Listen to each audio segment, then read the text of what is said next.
আমরা আপনাদেরকে স্পষ্ট করে একটা কথা বলি, অভ্যুত্থান পরবর্তী একটা নতুন বাংলাদেশ। এই বাংলাদেশে আমরা রাজনৈতিক যে নোংরা কালচার গুলো ছিল এগুলো আর চাই না।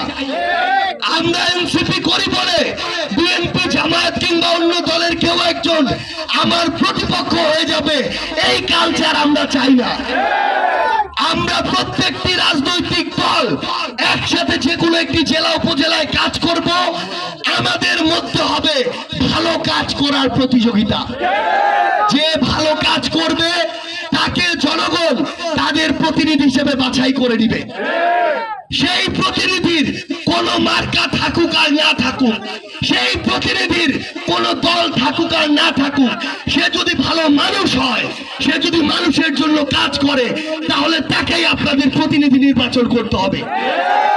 এই ঈদে জামা জুতো অ্যাক্সেসরিজের ডিসকাউন্ট। একটা জিনিস মনে রাখবেন, অভ্যুত্থান পরবর্তী একটা নতুন বাংলাদেশ। আপনার দিনাজপুর জেলায় 9 জন জীবন দিয়েছে, শত শত যোদ্ধা এই জুলাই অভ্যুত্থানে রক্তাক্ত হয়েছে, আহত হয়েছে।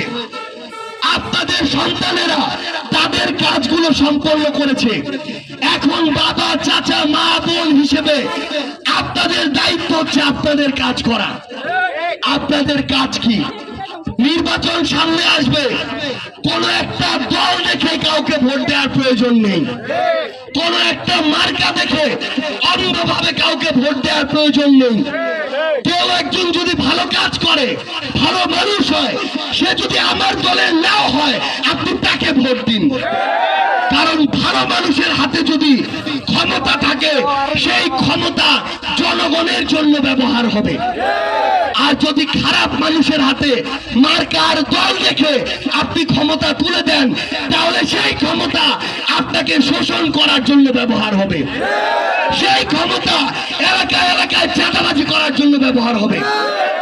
ওই মানুষটা প্রশ্রয় পেয়ে যাবে, আর প্রশ্রয় পেতে পেতে সবশেষে কি হয় সেটা আমরা হাসিনার থেকে দেখেছি। কাউকে আর হাসিনা থেকে খুনি হাসিনা হয়ে উঠতে দেয়া যাবে না। আমরা আপনাদের কাছে এই অনুরোধটা আমাদের জায়গা থেকে জানাই। এবং একটা জিনিস মনে রাখবেন, যে নির্বাচনের আগে আপনার পকেটে 500-1000 টাকা দিয়ে একটা ভোট চায়, সে হচ্ছে জনগণের সবচেয়ে বড় শত্রু। সে 5 বছরের জন্য আপনার মুখ বন্ধ করে দিতে চায়।